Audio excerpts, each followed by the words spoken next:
मेरी शादी होने से पहले मेरी सास मुझे अपने साथ मेरी शादी का जोड़ा दिलाने बाजार लेकर गईं। बाजार में अचानक मेरी तबीयत खराब हो गई और मैं वहीं पर बेहोश हो गई। मेरी सास मुझे हॉस्पिटल लेकर गईं। डॉक्टर ने बताया कि मैं माँ बनने वाली हूँ। ये सुनकर मेरी सास मुझे आवारा बदचलन कहने लगी और मुझसे रिश्ता तोड़कर अपने घर चली गईं। मुझे नहीं पता था कि मेरे साथ ये सब किसने किया है। मैंने इस बच्चे को जन्म देने का सोचा। 9 महीने बाद जब बच्चे का जन्म देने का समय हुआ तो डॉक्टर ने पूछा कि इस बच्चे के पिता का क्या नाम है। ये सुनकर मेरे पैरों तले ज़मीन खिसक गई। हॉस्पिटल के सबसे बड़े डॉक्टर ने कहा कि मैं हूँ इस बच्चे का पिता। मेरा नाम रितु है। मेरे पिताजी हवाई अड्डे पर नौकरी करते थे। मुझे ऐसा लगता था कि मेरे जीवन में कभी कोई कठिनाई नहीं आ सकती। मेरे पिताजी सब संभाल लेंगे। जो लोग अच्छे पालन पोषण में पलते हैं, जीवन उनका इम्तिहान लेता है। मेरी माँ पिताजी से कहती थी कि लड़कियों को ज़्यादा छूट न दिया करो, अपनी लड़कियों से ज़्यादा लाड प्यार करते हो, ये अपनी ससुराल में कठिनाइयों का सामना कैसे करेंगी। लड़कियां ससुराल में जाकर अपना आत्मविश्वास खो देती हैं। जब तक मेरी बेटियां अपने बाप के घर में हैं तब तक इनको डांट भी नहीं सकता कोई, क्योंकि मुझे पता है मेरी बेटियों का नसीब बहुत अच्छा होगा। उस वक्त मैं 12वीं कक्षा में थी। भैया की शादी हो गई थी और भाभी के आने से घर में बहुत रौनक थी। उन्हीं दिनों हमारे मोहल्ले में एक लड़का आया था जिसके बारे में किसी को कुछ पता नहीं था। सुना था कि वो अपनी बहन की तलाश में आया है। उसने कपड़े बेचने की दुकान खोली थी। जब मैं स्कूल जाती तो वो मुझे देखता और मुस्कुराता। मुझे बहुत गुस्सा आता। कई बार मैंने सोचा कि मैं इसकी शिकायत अपने पिताजी से करूंगी। फिर मैंने सोचा कि गरीब लड़का है, कौन सा मुझसे कुछ कहता है। वक्त यूं ही बीत गया। लड़के को आए हुए 3 साल हो गए। मैं पढ़ाई में व्यस्त रहती। कुछ लोग उसको बहुत बुरा भला कहते और कुछ मोहल्ले वाले उसे निकालने को कह रहे हैं। इसी वजह से उसने अपनी दुकान नहीं खोली। मेरी बड़ी बहन शालू किसी लड़के को पसंद करती थी। मेरे पिताजी नहीं मान रहे थे क्योंकि वो लड़का अच्छा नहीं था, लेकिन मेरी दीदी अपनी जिद पर थी। मेरे पिताजी नहीं मान रहे थे। जब मेरी दीदी ने आत्महत्या करने की कोशिश की तो मेरे पिताजी मान गए। तभी मेरी माँ ने पिताजी से कहा कि मैं आपसे इसीलिए कहती थी कि आप अपनी बेटियों को ज़्यादा सर पर न चढ़ाओ। अगर आपका थोड़ा सा भी डर होता तो शालू ऐसा कभी नहीं करती। पिताजी बोले, मैं सब इसके भले के लिए ही कर रहा हूँ। कल को वो लड़का इसको क्या खिलाएगा और क्या पिलाएगा। उसके तो घरवाले उसे रखना भी नहीं चाहते। कल को लड़के ने हमारी बेटी को छोड़ दिया तो हम क्या करेंगे। इसीलिए मैंने अब ये सोच लिया है कि अब मैं बड़े भाई साहब से बात करता हूँ। अब हम कब तक इंतज़ार करेंगे। बचपन से ही बच्चों के रिश्ते तय हैं। इस मुश्किल समय में अपने काम आते हैं। पिताजी भूल गए थे कि अब वो वक्त नहीं है जो मुश्किल वक्त में अपने काम आए, और ऐसा ही हुआ। ताऊ जी ने इस रिश्ते से इनकार कर दिया था। उन्होंने कहा कि वो ऐसी जगह अपने बेटे का रिश्ता नहीं करना चाहते और रिश्ते वाली बात तो बहुत पुरानी हो चुकी है। पिताजी का मान टूट चुका था। अब वो चुपचाप रहने लगे थे। दीदी ने घर से भागने की धमकी दी तो पिताजी ने दीदी की शादी उसी लड़के से करा दी जहां वो चाहती थी। शालू दीदी बहुत खुश थी। शालू दीदी बहुत ही खुदगर्ज निकली। उन्होंने ऐसे लड़के को अपने माता पिता के लिए छोड़ा जो बहुत बिगड़ा हुआ था। पता नहीं शालू दीदी ने ऐसे लड़के को कैसे पसंद कर लिया। बच्चों को अपने माता पिता का प्यार क्यों नहीं दिखता जो खुद भूखे रहते हैं और अपने बच्चों को खिलाते हैं।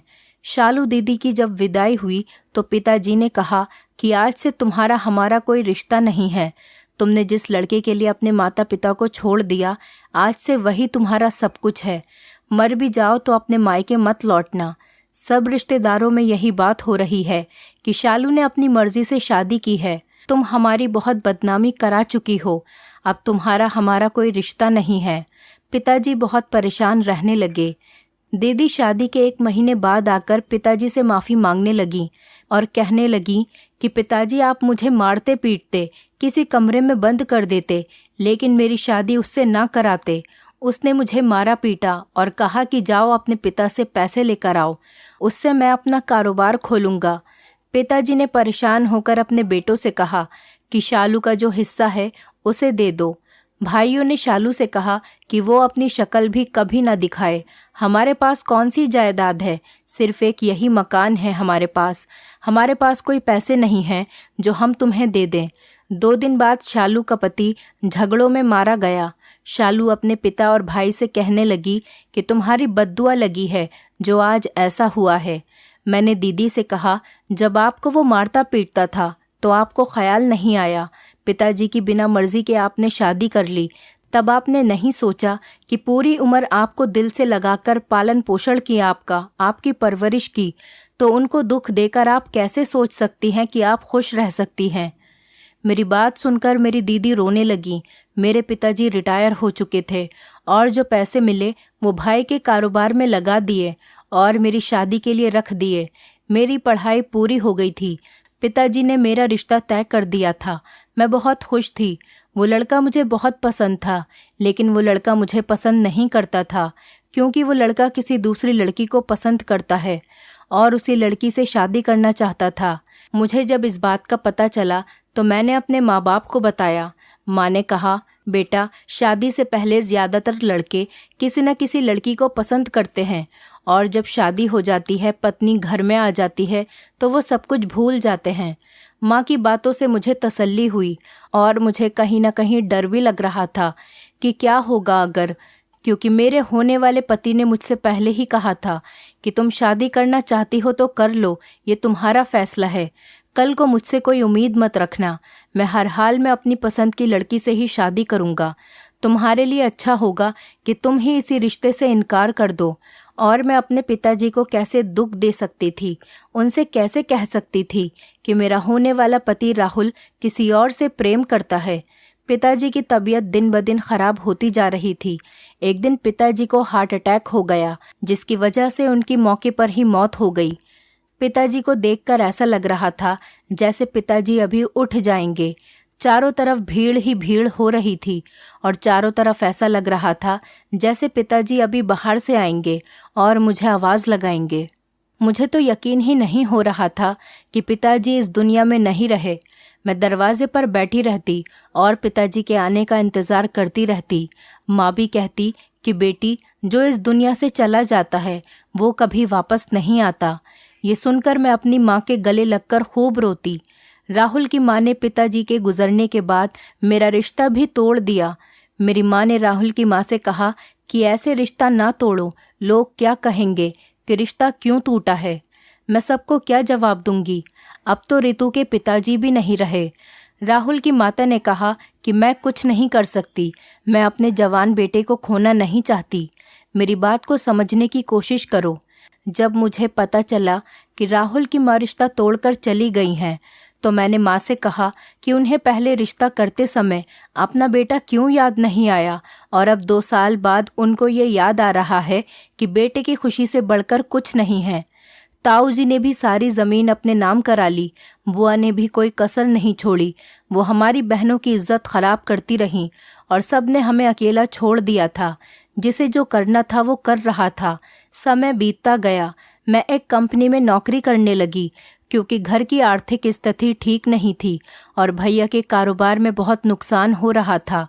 पिताजी के जाने के बाद अब माँ भी बहुत कमज़ोर हो गई थी और बीमार रहने लगी थी। शालू दीदी के भी रिश्ते आने लगे थे। उनके रिश्ते 2 बच्चों के बाप या फिर 1 बच्चे के बाप के ही आते थे। मेरी भी उम्र बीतती जा रही थी। हालात ठीक होने का नाम नहीं ले रहे थे। मेरे बड़े भैया के बच्चे हो गए थे और मेरे छोटे भैया ने भी अपनी मर्जी से शादी कर ली थी। उसके जिस कंपनी में नौकरी लगी थी वो अपनी पत्नी को भी वहीं ले गया। उन दोनों को कोई परवाह नहीं थी कि बहनों की शादी भी करनी है और हम माँ बेटियां अकेली ही रह गई थी। मैं जब नौकरी के लिए जाती तो पिताजी की तस्वीर के आगे खूब रोती, उनको सारी बातें बताती। एक दिन मेरी बुआ का बेटा अपने दोस्तों के साथ मेरे साथ बदतमीज़ी कर रहा था और मुझे धमकियां देने लगा कि मैंने उससे शादी नहीं की तो वो मुझे किसी के सामने मुंह दिखाने के लायक नहीं छोड़ेगा। मैं बहुत डर गई थी। मैं ये सब बातें घर में नहीं बता सकती थी। एक दिन मेरी दीदी का बहुत अच्छा रिश्ता आया और माँ ने हाँ कर दी। दीदी शादी करना नहीं चाहती थी। माँ ने दीदी को बहुत समझाया, मेरे बाद तुम क्या करोगी, अभी तुम्हारी पूरी जिंदगी पड़ी है। माँ ने शादी का दिन पक्का कर दिया। भगवान का करना है कि इस बार दीदी का विवाह एक अच्छे लड़के से हो रहा है। भाभी को दीदी के विवाह का पता लगा तो उन्होंने कहा कि चलो अच्छा है, एक बोझ तो कम हुआ। ये सुनकर मुझे बिल्कुल अच्छा नहीं लगा। मैंने कहा, हम बोझ कैसे हो सकते हैं, हम तो अपना कमाकर खाते हैं। पिताजी ने जो पैसे मेरी शादी के लिए रखे थे वो भी भैया ने खर्च कर दिए और मेरे मना करने पर भी माँ ने सारे पैसे भैया को दे दिए थे। और माँ ने जब भैया से दीदी की शादी के लिए पैसे मांगे तो भैया ने साफ साफ मना कर दिया और माँ चुपचाप अपने कमरे में आ गई। माँ कहती थी कि रिश्ते कभी नहीं बदलते, तो फिर अब क्यों बदल गए हैं। एक दिन मैं अपने काम पर से लौटकर घर आ रही थी तो कुछ लोगों ने मेरा अपहरण कर लिया और मेरा सब कुछ लूट कर मुझे मेरे घर के बाहर छोड़ दिया। मैं बहुत रोई। मैंने अपनी माँ को सब कुछ बताया। माँ ने अपनी मौसी से कहकर मेरा रिश्ता करा दिया। मैंने कहा, माँ तुम तो सब जानती हो, फिर भी मेरा रिश्ता तय कर दिया।